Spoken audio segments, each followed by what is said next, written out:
Bismillahirrahmanirrahim. Assalamualaikum warahmatullahi ta'ala wabarakatuh. Alhamdulillah wassalatu wassalamu ala sayyidina Rasulillah Sayyidina Muhammad ibni Abdillah wa ala alihi wa sahbihi wa mawalah wa la hawla wa la quwata illa billah. Ashhadu an la ilaha illallah wahdahu la syarikalah wa ashhadu anna Sayyidana wa maulana Muhammadan abduhu wa rasuluh alladzi la nabiyya wa la rasula ba'da. Amma ba'du fa nawaina at-ta'allum wa ta'lim wal ifadah wal istifadah wal iqamah wal istiqamah wal hatha 'ala tamassuki bi kitabillah wa sunnati rasulillah ibtigha'an mardatillahi wa wajhil karim. Allahumma faqihna fid din wa'allimna ta'wil waj'alna minal ladzina yastami'una al-qawla fayattabi'una ahsanah. Allahumma arinal haqqa haqqan warzuqna ittiba'ah wa arinal batila batila warzuqna ijtinabah wa adkhilna birahmatika fi ibadikas salihin amin ya rabbal alamin. Jamaah Masjid As-Salam yang saya muliakan, muhibbin muhibbat baginda Nabi Muhammad sallallahu alaihi wasallam. InsyaAllah pada malam hari yang penuh berkah ini kita akan melanjutkan kembali pembahasan kitab Al-Mutasyaddidun yang ditulis oleh Maulana Al-Imam Ali Jum'ah Muhammad Abdul Wahab. Al-Mutasyaddidun ini maknanya orang-orang yang ekstrim. Orang-orang yang ekstrim ini kalau bahasa orang Ciledug orangnya lebay. Jadi kita mau ngebahas kitab tentang orang-orang yang lebay.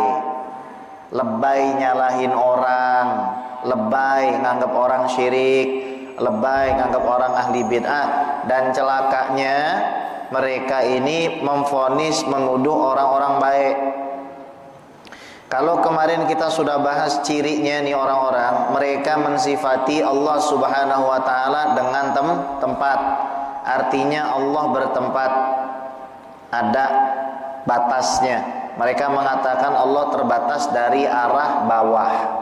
Ya. Mereka mengatakan Allah terbatas dari arah bawah karena Allah tuh paling atas. Ya. Jadi mereka sudah membatasi Tuhan. Sementara kita tahu di dalam Al-Qur'an raddul mutasyabih ilal muhkam.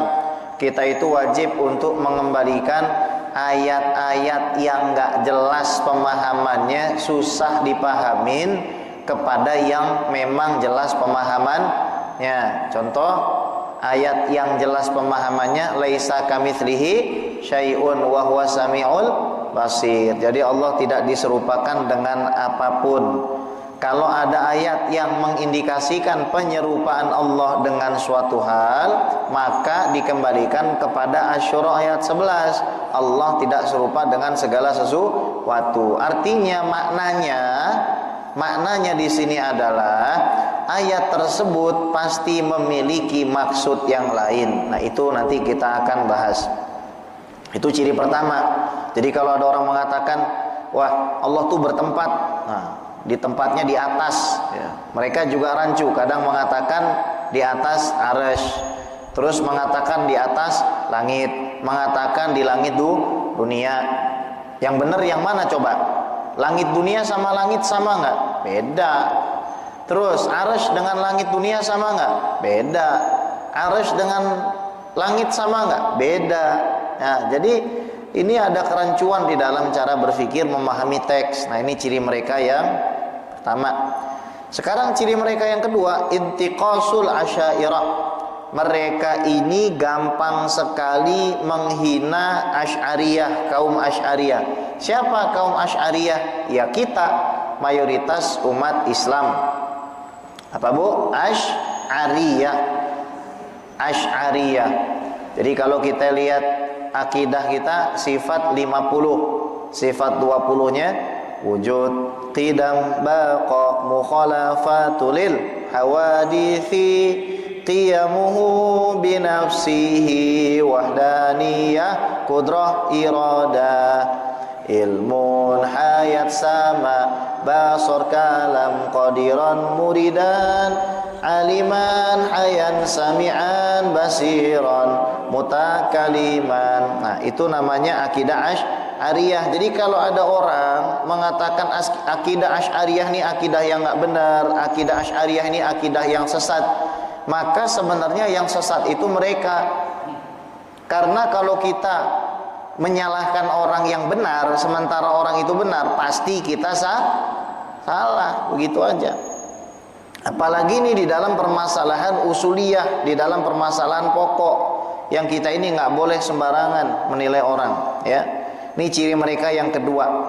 Min masaib hadat tayyar al-mutasyaddid, dari musibah yang diberikan oleh orang-orang ini, ya.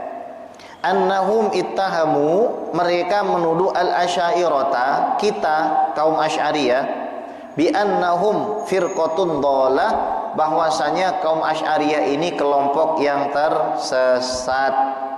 Wa huna yatajalla fikrul khawariji alladzi la ya'ba bi ay yakhruja ala jama'atil muslimin yantakisuhum. Dan kita bisa saksikan dari cara mereka ini tampak pemikiran orang Khawarij. Khawarij itu jamak dari khariji. Kharij itu artinya orang yang keluar. Itu kalau satu, kharijan itu orang dua keluar. Tapi kalau jamaknya khawarij. Siapa orang khawarij, Bu? Khawarij itu yang suka menyalahkan, mengkafirkan, bahkan berani membunuh orang yang dituduh syirik, dituduh bid'ah. Ya, ini orang-orang yang akhirnya jadi teroris.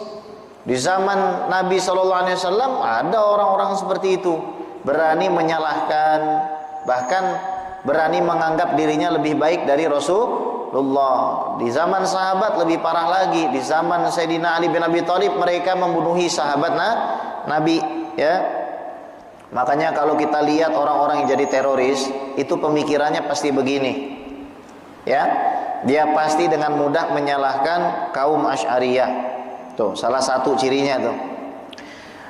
Wa yaz'umu annahum ala dhalalah, dan mengatakan mayoritas umat Islam ini tersesat.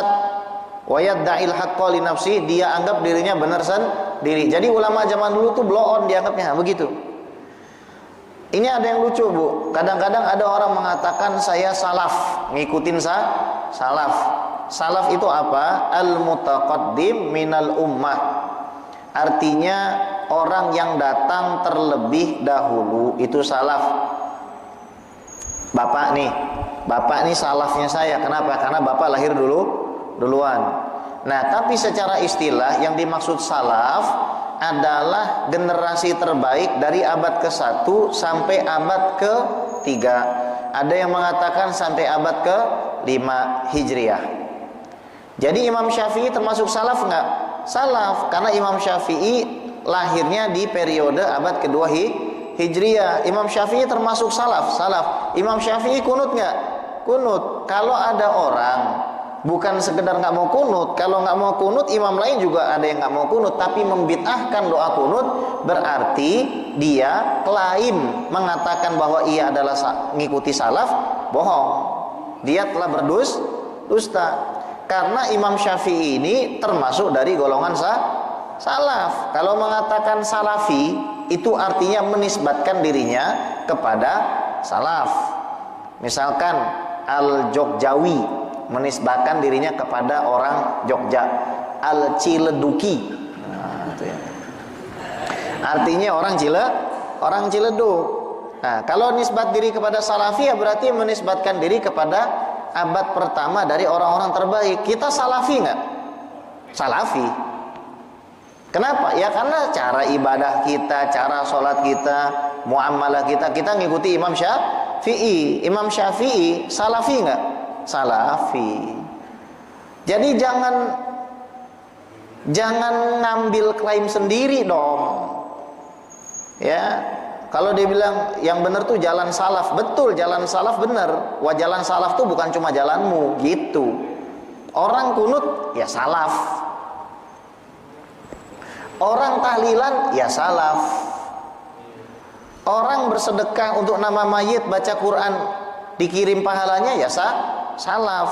Jadi klaim itu jangan Anda ambil, ya. Nah, di sini salah satu cirinya apa? Menganggap sesat mayoritas umat Islam. Wah, di Indonesia tuh banyak kesesatan, mereka banyak ziarah kubur. Udah kelar kan kita bahas masalah ziarah kubur? Udah selesai kan kita? Mereka aja yang nggak tahu dalilnya, ya. Kita nggak perlu lagi muter-muter ke sana tuh, ya. Orang asalam mah sudah tokcer, alhamdulillah.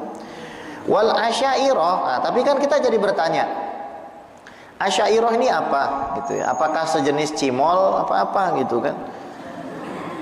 Nisbatun ilal Imam Abil Hasan Al-Asy'ari, nisbat kepada Sayyidina Al-Imam Abil Hasan Al-Asy'ari. Siapa? Faman huwa hadzal imam? Imam ini siapa? Madza qala ulama anhu? Apa sih perkataan ulama tentang beliau ini, ya? Apa coba kata para ulama tentang beliau? Kita lihat. Huwal Imam Abul Hasan Ali bin Ismail bin Abi Bishr Ishaq bin Salim bin Ismail bin Abdullah bin Musa bin Bilal bin Abi Burda Amir bin Rasulullah sallallahu alaihi wasallam Abi Musa Al-Asy'ari. Jadi Imam Asy'ari ini adalah seorang imam yang nasabnya bersambung kepada sahabat Rasulullah sallallahu alaihi wasallam Abu Musa Al-Asy'ari. Jadi nasabnya bagus, bersambung sama sahabat. Tuh orang-orang yang membid'ahkan kaum Asy'ariyah, jangan-jangan nasabnya bersambung sama Abu Lahab, Abu Jahal itu. Ya. Jadi bahkan ya kaum Asy'ariyah ini dipuji oleh Rasulullah sallallahu alaihi wasallam. Di dalam tafsir At-Tabari disebutkan ketika Allah Subhanahu wa taala berfirman, "Fasawfa ya'tillahu biqaumin yuhibbuhum wa yuhibbunah," maka Allah Subhanahu wa taala akan mendatangkan, akan memberikan satu kaum yang Allah cintai dan mereka mencintai Allah. A'izzatin 'alal mu'minin, adzillatin 'alal kafirin. Kalau kepada orang Islam memuliakan, kepada orang kafir dia melawan, menghinakan. Maksudnya apa? Ya kepada orang yang tidak tunduk kepada agama Islam. Bukan artinya kita musuhin tetangga kita, bukan. Tapi kepada pemikirannya kita tidak terima. Al-Islamu ya'lu wa la yu'ala alaihi. Islam itu tinggi dan tidak ada yang mengunggulinya. Tapi kan kenyataannya terkadang umat Islam direndahkan. Ya. Maksudnya apa? Islamnya mulia. Islam ini dia nggak bisa dikalahkan, argumentasinya pasti nomor satu. Itu loh maksudnya. Ini juga terjadi ya doanya Al-Faqihul Muqaddam Muhammad bin Ali Ba'alawi, orang tua kita Alawiyin para habaib. Beliau pernah mendoakan 3 hal kepada Allah Subhanahu wa taala untuk keturunannya. Salah satunya supaya keturunannya itu tidak ada yang menghinakannya. Tapi kan ada yang menghina para habaib, betul? Nah, ini maksudnya apa? Tidak menghinakan agamanya. Maka Alawiyin ini ya agamanya insya Allah selalu di atas. Para habaib, orang tua kita, orang tua kita zaman dulu, insya Allah agamanya benar tuh, foto-foto yang kita pajang lah, kira-kira begitu ya. Kita lanjutin sini ya. Siapa Imam Asy'ari? Wulida radhiyallahu ta'ala anhu sanata sittin wa mi'ataini bil Basrah. Lahir 260 Hijriah. Di mana? Di kota Basrah. Basrah di mana, Pak? Di Irak. Ya. Wakila bal wulida sanata sab'ina wa mi'ataini minal hijrah. Ada yang mengatakan 270 Hijriah. Jadi khilaf para ulama ini terhadap tahun lahirnya Imam Abul Hasan Al-Asy'ari. Wa fi tarikh wafatihi ikhtilafun. Dan tahun wafatnya juga berbeda pandangan para ulama. Minha annahu tufi sanata thalasin wa salasina wa salasimiatin 333 Hijriah. Ada yang mengatakan wafatnya 333 Hijriah. Waqila sanata arba'in wa ishrina wa salasimiatin.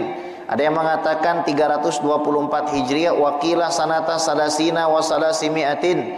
Ada yang mengatakan 330. Jadi khilaf 333, 324, kemudian 330. Yang ditahqiq oleh para ulama itu 324. Jadi Imam Asy'ari itu umurnya 63 atau 64 tahun, kira-kira begitu ya.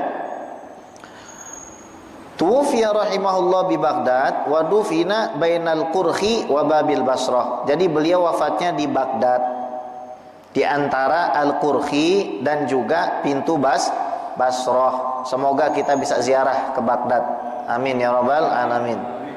Karena Abul Hasan Al-Asy'ari sunniyan min baiti sunnah. Jadi Imam Asy'ari ini memang dulu akidahnya dari awal pas masa kecilnya itu adalah ahlu sunnah, sunni lah ya. Imam Asy'ari itu ya, sunni.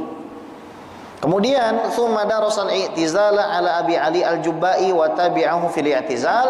Kemudian Imam Asy'ari ini Bu, karena punya bapak tirinya akidahnya Mu'tazilah. Mu'tazilah itu apa? Kaum yang mengatakan orang yang berbuat dosa besar, kalau dia beriman itu tidak dihukumi Islam atau kafir, tidak. Tapi di antara iman dan kafir, antara mukmin dan kafir, iman dengan kufur. Nah, kalau misalkan dia terus-terusan berbuat maksiat, maka nanti di neraka selama-lamanya meskipun tidak dinamakan orang kafir. Ini pemahaman yang keliru, nggak punya dalil. Tidak punya dalil yang kuat. Kita sudah pernah jelaskan dulu ya, bukan di sini. Pada saat kita membaca kitab Syarah Aqidah Al-Imam Abi Ja'far At-Tahawi. Jadi itu orang Mu'tazilah sesat Bu, mengatakan Allah tidak bisa dilihat di hari kiamat. Sementara Allah dalam Al-Quran mengatakan wujuhu yawma idzin nadhirah ila rabbiha nadhirah. Wajah-wajah berseri-seri melihat kepada Allah. Ini orang sesat, orang Mu'tazilah sesat, mengatakan bahwa hamba Allah itu menciptakan perbuatannya sendiri. Kita tidak menciptakan perbuatan kita. Yang menciptakan perbuatan kita itu adalah Allah, sementara kita hanya menjalankan saja, meskipun di dalam diri kita punya pilihan dan kita merasakan pilihan tersebut, tapi hakikat yang menciptakan adalah Allah. Ini orang sesat lah, ibaratnya begitu ya. Jadi dia punya bapak tiri, imamnya orang-orang yang sesat pada masa itu ya, tapi tetap muslim ya. Tsumma taba, kemudian tobat. Kenapa tobatnya Pak? Jadi dia datang ke bapaknya, terus dia bilang sama bapaknya, Pak, saya mau tanya, boleh?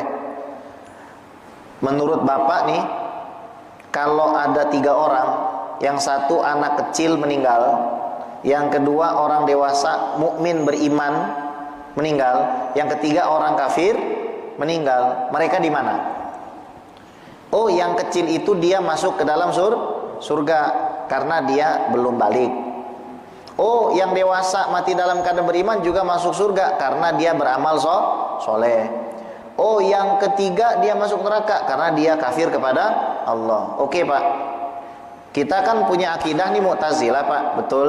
Akidah Mu'tazilah kan mengatakan bahwa manusia itu memang mutlak bergantung pada amalnya sendiri Pak, betul?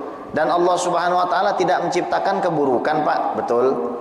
Masuk neraka buruk nggak Pak? Buruk. Oke, sekarang gini Pak, ditanya nih sama Imam Asy'ari, kalau tiba-tiba anak kecilnya itu protes sama Allah, ya Allah, kau kan tidak menciptakan keburukan, kenapa kau tidak matikan aku pada saat aku sudah besar, supaya aku bisa menjadi orang yang beriman dan beramal soleh. Dengan begitu aku akan sampai ke derajat yang tinggi.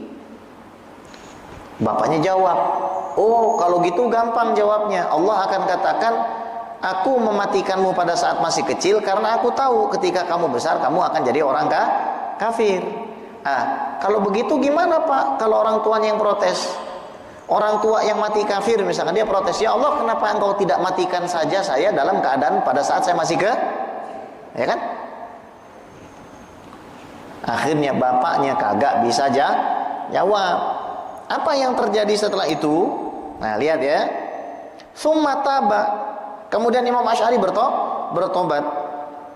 Wa raqiya kursiyan fil Masjidil Jami' bil Basrah. Beliau naik ke atas kursi Bu, di atas masjid di Basrah itu naik ke atas kursi beliau. Ya. Yaumal Jum'ah, pada hari Jumat. Wa nada bi'ala sauti, dan beliau mengatakan dengan suara yang sangat lantang. Imam Asy'ari mengatakan apa? Man arafani faqad arafani. Ibaratnya kalau kata orang Betawi, lu pade yang udah kenal sama gue udah kenal gitu ya. Wa man lam ya'rifni fa inni u'arifu nafsi. Bagi orang yang belum kenal nih, saya mengenalkan diri saya. Ana fulan ibnu fulan, saya ini fulan anaknya fulan. kuntu aqulu bi khalqil Qur'an. Dulu saya mengatakan Al-Qur'an itu makhluk. Nah, ini Al-Qur'an makhluk apa bukan? Ya. Al-Qur'an kalau yang dimaksud sifat, yaitu sifatul kalam yang ada pada zat Allah, maka bukan makhluk. Paham? Saya ulang. Kalau kita sebut Al-Qur'an dan yang kita maksud adalah kalam Allah yang azali, yang merupakan bagian daripada sifat Allah, maka itu pasti bukan makhluk, karena tidak mungkin ada makhluk dalam zat Allah. Tapi kalau yang dimaksud mushaf, kertas, tulisan, ucapan manusia, maka pasti makhluk, karena yang berasal dari makhluk pasti makhluk. Nah, ini orang Wahabi, orang Salafi ini mengatakan apa? Mereka kadang nggak tahu pemikiran soko gurunya sendiri. Jadi Imam Ibnu Taimiyah itu, ya imamnya kaum Salafi ini, mereka, ya Imam Ibnu Taimiyah mengatakan bahwa Allah itu kalamnya baru. Artinya Allah menciptakan kalam di dalam diri, sesuatu yang pernah tiada kemudian menjadi ada, itu artinya sesuatu yang baru. Berarti sebenarnya Ibnu Taimiyah mengatakan kalam Allah itu hadis. Kalam Allah itu baru. Allah itu qadim, wujud, kidam, baqa. Kidam itu sifatnya, zatnya namanya qadim. Lawannya apa? Hadis atau hudus. Hadis itu ya kita makhluk, pernah nggak ada kemudian jadi ada. Nah, ini soko guru mereka mengatakan Allah itu mengadakan kalamnya pada zatnya. Bismillahirrahmanirrahim, alhamdulillahi rabbil alamin. Itu Allah adakan pada zatnya. Loh, kalau begitu Allah berubah-ubah, kita nggak bisa terima. Yang berubah-ubah itu adalah makhluk. Dalilnya Asyura tadi, laisa kamitsrihi syai'un. Tapi sebenarnya orang zaman sekarang yang ngikutin Ibnu Taimiyah malah mencak-mencak kepada kita, mengatakan bahwa kita mengatakan kalam Allah itu hadis. Begini ya, pabrik yang bikin mushaf Al-Quran itu makhluk atau khalik? Makhluk atau khalik? Oke. Quran yang dibikinnya, tulisannya, hurufnya, sampulnya, itu makhluk atau khalik? Berasal dari makhluk atau berasal langsung dari bagian khalik? Makhluk. Jadi nggak ada hubungannya. Kalau misalkan dia bilang, kalau memang Al-Quran makhluk, coba injak Al-Quran. Ya Allah, makanya ngajinya yang jauh dikit. Kita itu tidak boleh menginjak mushaf. Kenapa? Karena masuk ke dalam bab istihza wal izra. Artinya kalau kita menghinakan salah satu daripada simbol agama ini, kita dihukumi sebagai orang kafirun. Contoh, makanya sebenarnya mohon maaf nih, ini kita nempelin kaligrafi di sini. Dalam mazhab Syafi'i sejujurnya ada ulama menghukumi makruh. Apalagi kemarin saya pergi, nanti saya kasih tahu alasannya. Apalagi kemarin saya baru pulang dari Pontianak. Jadi ada kampung yang di situ ditulis Bismillahirrahmanirrahim di gapuranya. Pertanyaan saya, kalau tiba-tiba kena nya burung dara, yang mau tanggung jawab siapa? Makanya ini boleh ente pasang, tapi tolong jangan lupa dibersihkan. Jadi nggak ada hubungannya. Kita tidak menginjak Al-Quran bukan gara-gara Al-Quran yang tertulis ini, bukan gara-gara ia merupakan bagian dari zat Allah, tidak. Tapi karena memang itu adalah kalam Allah yang diterjemahkan ke dalam bahasa Arab. Satu huruf pun tidak boleh kurang. Kalau kurang satu huruf saja, misalkan ada orang mengatakan Qul huwallahu ahad, dia pengen ngapus satu huruf aja, oh itu huruf qafnya nggak ada, huruf qafnya nggak ada, maka dia sudah kafir karena tidak percaya kepada satu huruf dalam Al-Quran. Ada juga kelompok yang tersesat mengatakan bahwa Al-Quran ini ayatnya kurang. kurang 16.000.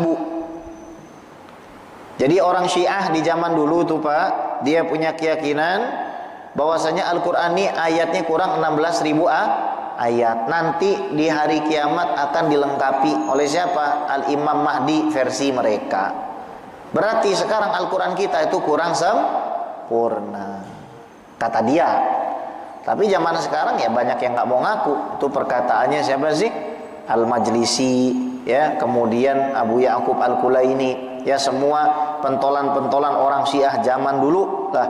Kira-kira seperti itu. Orang-orang Syiah zaman dulu yang mengatakan begitu. Meskipun sekarang mungkin ada, tapi tidak mau ngaku gitu aja. Nah, sementara kalam Allah yang azali tersebut kan macam-macam interpretasinya, terjemahnya. Malaikat Jibril menyampaikan kepada Nabi Isa jadi bahasa Ibrani. Disampaikan kepada Nabi Musa jadi bahasa Ibrani. Disampaikan kepada Nabi Daud juga bahasa Ibrani. Disampaikan kepada Nabi Muhammad jadi bahasa Arab. Jadi Allah itu kalamnya tidak berupa huruf dan suara. Tapi mereka nih orang Salafi dan Wahabi ini, mereka menggunakan riwayat-riwayat yang kita tolak sebenarnya, mengatakan bahwa Allah Subhanahu wa taala itu kalamnya berupa huruf dan suara, cuma suara dan hurufnya beda dengan suara kita. Ini salah. Anjing punya suara, kucing punya suara, manusia punya suara. Suara anjing tidak sama dengan suara kucing. Suara kucing tidak sama dengan suara manusia. Tapi kan sama-sama ada suara. Berarti laisa kamitslihi syai'un-nya nggak kepake. Terus gimana cara manusia bisa mendengar kalam Allah yang azali? Kalam itu dibagi jadi dua. Ada yang namanya kalam lafzi berupa huruf dan suara. Ada yang namanya kalam nafsi yang tidak berupa huruf dan dalilnya banyak. Fakultu fi nafsi, maka aku katakan di dalam diriku. Kita bisa ngomong nggak dalam diri? Bisa nggak? Kedengeran nggak? Faham nggak? Ada huruf dan suaranya? Tidak. Contoh, dalam hati, saya mau makan cilok besok. Ya kan? Ya kan? Nah, dalam hati kan? Kalau manusia saja punya kalam nafsi yang tidak berupa huruf dan suara, maka lebih pantas bagi Allah juga tidak punya huruf dan suara. Itu ada orang mengatakan ya, dari golongan mereka itu mengatakan Allah tuh suaranya itu seperti geledek. Buset, serem amat Pak. Celugar. Jadi mengatakan Allah punya suara berarti tidak paham hakikat suara. Suara itu apa sih? Getaran yang tersampaikan.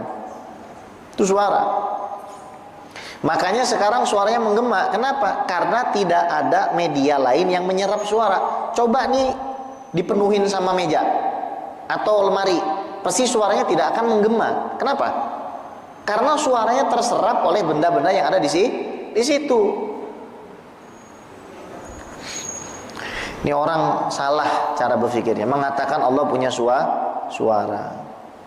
Nah, jadi Imam Asy'ari mengatakan dulu saya pernah berpendapat Al-Quran itu makhluk. Orang Mu'tazilah keyakinannya gini, Allah itu tidak mungkin punya suara dan huruf. Allah tidak mungkin punya suara dan huruf. Makanya Allah tidak punya sifatul kalam. Yang dimaksud kalam Allah itu Allah menciptakan kalam pada media. Kemudian media tersebut ya menyampaikan kepada para nabi dan rasul. Kalau kasus Nabi Musa, pohon yang terbakar. Kalau kasusnya Nabi Muhammad, malaikat Jibril alaihis salam. Tapi mereka menolak sifatul kalam pada zat Allah.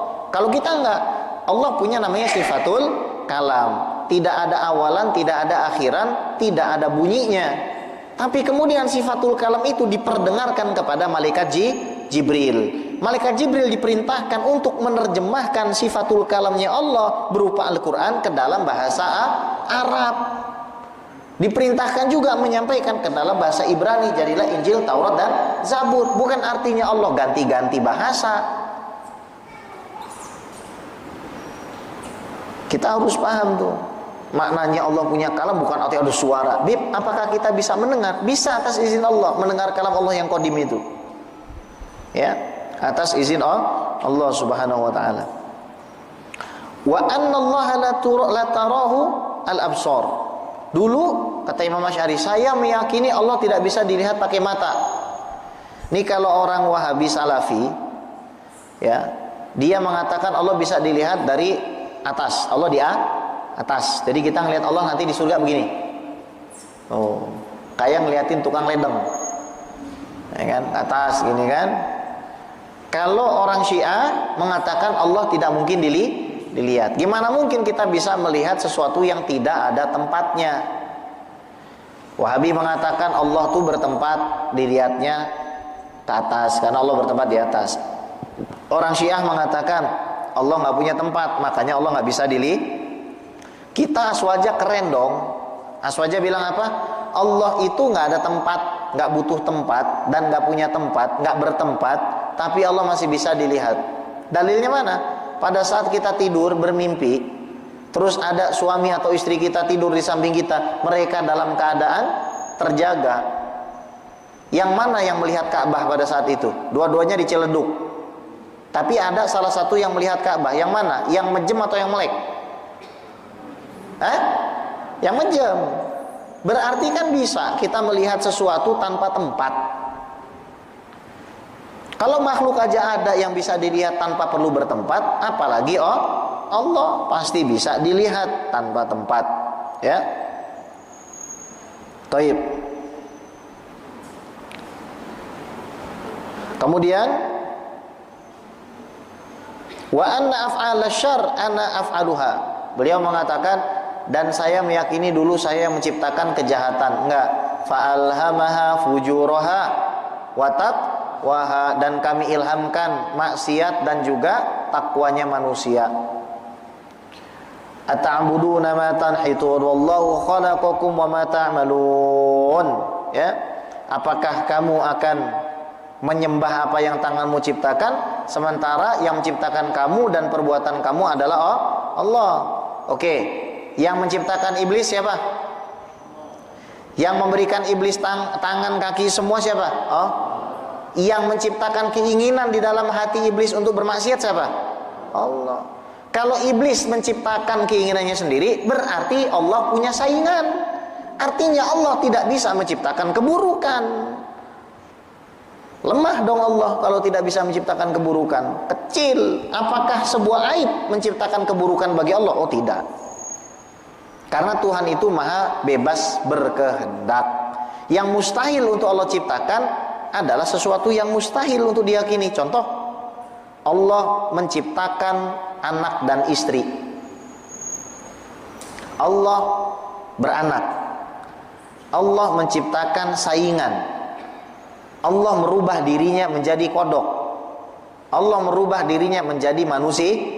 Itu yang mustahil. Kenapa? Karena Tuhan itu tidak mungkin berubah. Tuhan itu sudah fi muntahal kamal, pada titik kesempurnaan yang sudah tidak mungkin berubah. Shallu ala Muhammad. Kita sampai jam berapa? 7:30. Oke, baik. Kalau ada yang mau tanya langsung tunjuk di tengah-tengah, nggak apa-apa. Nanti langsung kita jawab ya. Ini sambil kita lanjutin. Jadi orang Mu'tazilah itu meyakini dulu itu, saya ini yang menciptakan kejelekannya diri saya. Karena mereka sebenarnya tujuannya bagus, Pak. Pengen apa? Pengen mensucikan Allah. Oh, menciptakan kejahatan berarti Allah itu kurang. Nah, itu bukan merupakan kekurangan.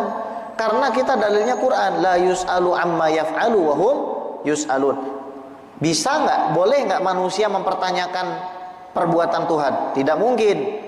Ya Allah, kenapa engkau ciptakan saya pendek? Ya Allah, kenapa engkau ciptakan saya hitam? Ya Allah, kenapa engkau ciptakan saya miskin? Boleh nggak kita begitu? Tidak boleh. Ya. Wa hum yus'alun, tapi manusia yang akan dipertanyakan tentang apa? Tentang apa yang mereka perbuat. Jadi Beb, kalau emang Allah Subhanahu wa taala yang menciptakan semuanya, terus kenapa kita diazab? Terus kenapa ada orang masuk surga? Kenapa ada orang masuk neraka? Benar juga kan? Ya kan? Kalau memang Allah Subhanahu wa taala yang menciptakan segala sesuatunya, kejelekan, kebaikan juga diciptakan, kenapa ada yang masuk surga, masuk neraka? Jawabannya apa? Manusia diberikan kehendak dan akal budi. Dia merasakan, dia bisa menimbang mana satu perbuatan baik dan mana perbuatan yang tidak baik. Contoh coba, Syukron, sini syukron. Nah, coba. Nah, sekarang syukron punya pilihan. Mau buka tutup ini atau tidak? Silakan, mau dibuka? Dibuka kan? Punya pilihan nggak? Merasa nggak? Syukron ngerasa dipaksa nggak? Enggak kan? Dari dalam hati sendiri kan ngerasa kan? Artinya manusia punya tanggung jawab. Terima kasih, silakan. Jadi manusia punya tanggung jawab. Orang ngebunuh, kalau dia ngerasa dan dia tahu dia membunuh, maka pasti akan kena konsekuensinya. Beda dengan orang yang punya kegilaan di dalam akal fikirnya. Misalnya akalnya hilang, sudah rufi al-qalam. Artinya Allah tidak akan mencatat dosanya. Bahkan dalam bab fikih itu dibagi ya masalah pembunuhan. Ada amdun mahdud, orang sengaja membunuh. Intentional murder, ya. Intentional killing, sengaja membunuh. Ada lagi amdun khotoun, dia sengaja tapi salah orang. Sengaja tapi salah orang. Ada khotoun mahdun, ada betul-betul salah. Di masing-masing hukumnya beda. Yang sengaja dan kena tepat sasaran 100 ekor unta nggak bisa dicicil kalau bayar kafarotnya. Kalau tidak dimaafkan berarti dia harus dibunuh. Kan begitu, beda-beda ya.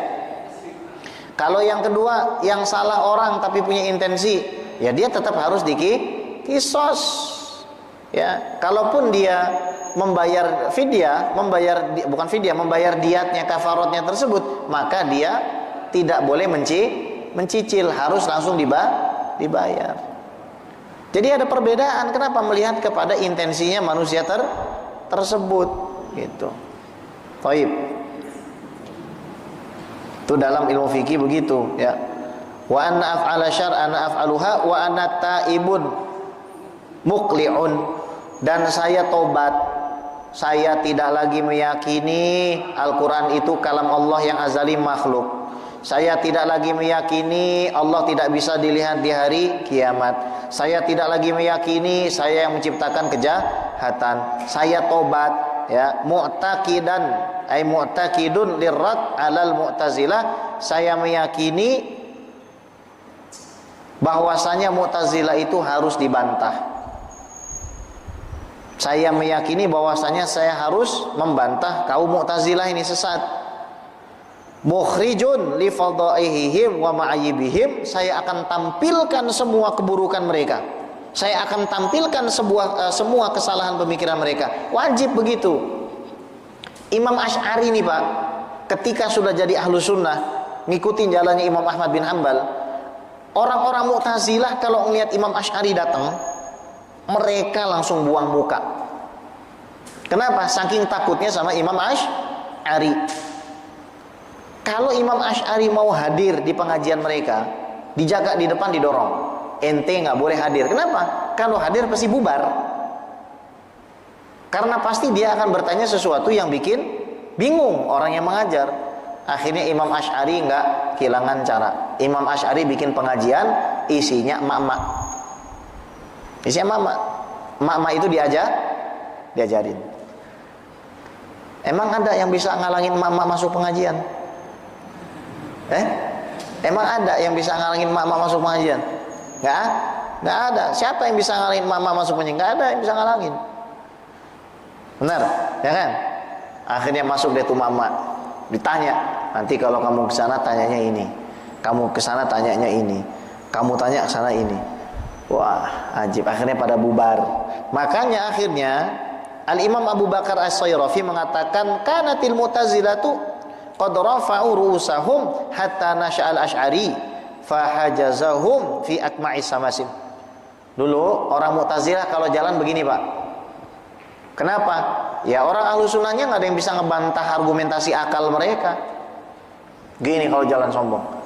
Kamu beragama nggak pakai akal, bodoh. Imam Asy'ari datang, ini. Kamu bilang ahlu sunnah bodoh. Coba sini ngomong. Makanya saya ngajar. Nggak lama kemarin tuh ada orang datang ke rumah gitu kan. 2 minggu gitu. Mungkin sebelumnya punya pemikiran yang salah, meyakini Allah tuh nggak ada apa. Setelahnya apa? Sholat puasa 2 minggu, sholat puasa dan mengatakan apa? Allah Subhanahu Wa Taala tidak mungkin mengutus Nabi Muhammad dan kecuali Nabi Muhammad itu pasti benar. Loh kenapa begitu saya tanya? Ya buat apa juga manusia yang sudah sempurna, istrinya cantik, anaknya baik, kaya, harus capek-capek manggil orang ke dalam suatu hal dan dia ditentang, kehilangan hartanya, kehilangan istrinya.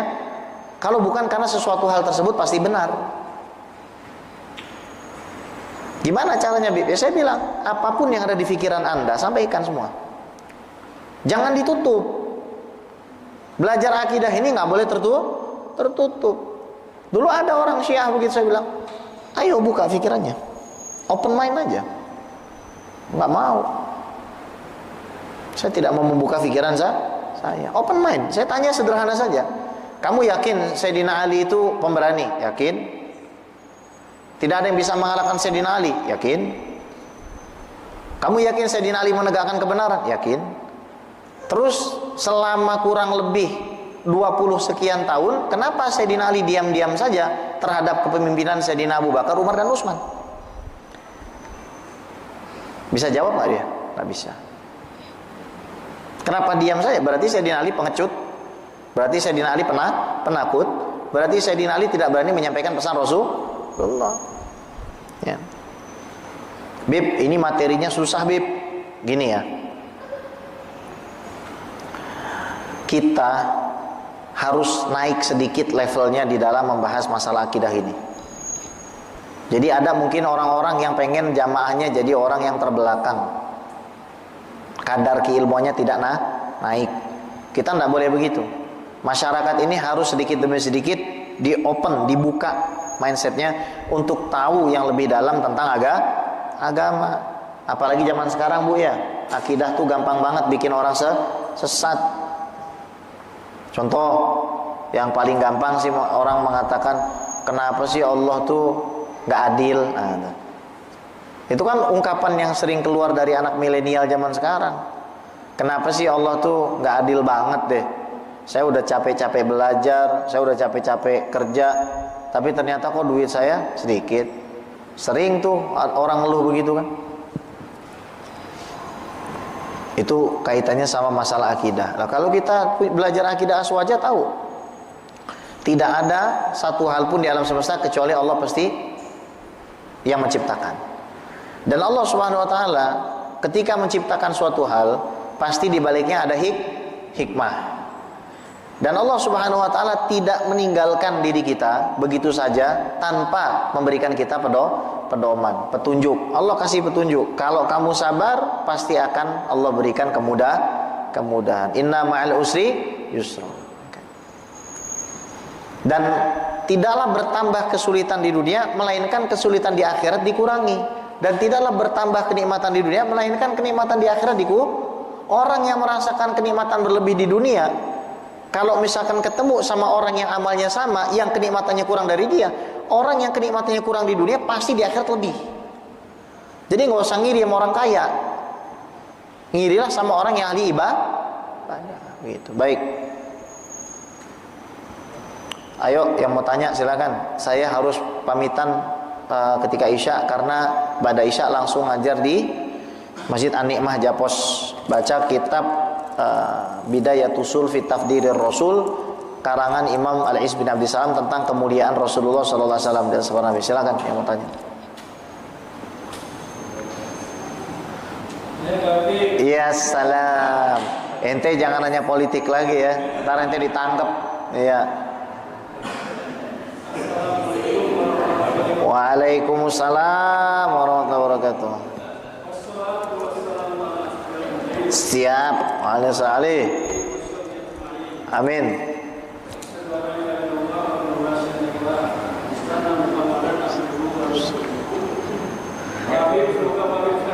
Amin.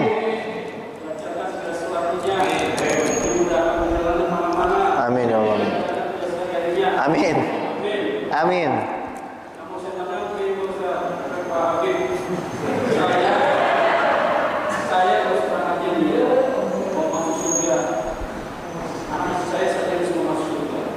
Tapi gimana caranya jalan yang lurus dan yang digalop dan meninggalkan semua lahannya?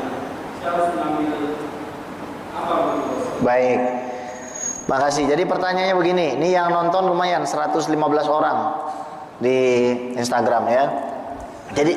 Jadi gini, pertanyaan Bapak ini, beliau nih, saya pengen anak-anak saya juga masuk surga, keluarga saya masuk surga. Jalan apa yang harus saya ambil? Apa yang harus saya ambil? Apakah untuk menjadi seorang Asy'ari itu mungkin maksudnya harus baiat? Enggak. Untuk menjadi orang yang akidahnya Asy'ari cukup meyakini sifat 50. Wujud, kidam, baqo, mukhalafatul hawadisi, qiyamuhu binaf, sihi wahdaniyah, qudrah, iradat, ilmun, hayat, sama basar, kalam, qadiran, muridan, aliman, hayan, samian, basiran, mutakaliman, dan meyakini bahwasanya kebalikannya itu mustahil. Kemudian juga sifat jaiz. Kemudian juga sifat wajib bagi para nabi, sifat jaiz dan mustahilnya bagi para nabi dan rasul. Setelahnya sam'iyat yang berkisar seputar hal-hal gaib, hari kiamat, kemudian Dajjal, Ya'juj Ma'juj, Imam Mahdi, azab kubur, ya, malaikat, surga, neraka, itu semua ada pembahasannya. Jadi emang masalah akidah ini harus kita kokohkan juga gitu. Nah, ya udah biar adil ya. Nanti kita ngebahas kitab ini. Ya makanya belajar itu nggak mungkin sebentar-sebentar, lama memang harus belajar itu ya. Ini kitab ini aja belum selesai, ya kan? Kitab ini saya belum selesai. Tapi tidak apa-apa lah, karena ini wajib mempelajarinya nanti minggu depan atau minggu depannya lagi ketika saya ngajar di sini, nanti kita belajar masalah akidah itu secara ringkas. Satu pertemuan selesai. Ya, meskipun tidak secara detail, tapi cukuplah satu pertemuan selesai. Kemudian Islam itu bukan hanya ngurusi masalah keyakinan, Islam bukan hanya ngurusi masalah ibadah, tapi Islam juga ngurusi masalah hati. Ini hati penting. Kalau akidah sudah benar, ibadah sudah benar, hati tidak boleh sombong, hati harus rendah. Kemudian pasrah kepada Allah, percaya Allah selalu memberikan yang terbaik, ya. Jadi orang yang rendah hati itu juga penting. Jadi ilmu agama ini luas nggak? Luas. Dalam nggak? Dalam. Bukan kerjanya cuma bid'ahin doang. Ya kan? Kalau kamu ingin jadi kelompok yang paling benar dan baik, maka anggaplah sesat kelompok ini. Maulid sesat, libaan sesat, ini sesat. Nah, ini musibah ya. Baik Pak, Masya Allah. Baik, ada lagi yang mau tanya? Udah? Sudah ya? Insya Allah kita semua dikasih kehidupan yang barokah, berkah dunia akhirat, husnul khatimah. Al-Fatihah. A'udzubillahi minasyaitonirrajim. Bismillahirrahmanirrahim. Alhamdulillahirabbil alamin arrahmanir rahim. Maliki yaumiddin. Iyyaka na'budu wa iyyaka nasta'in.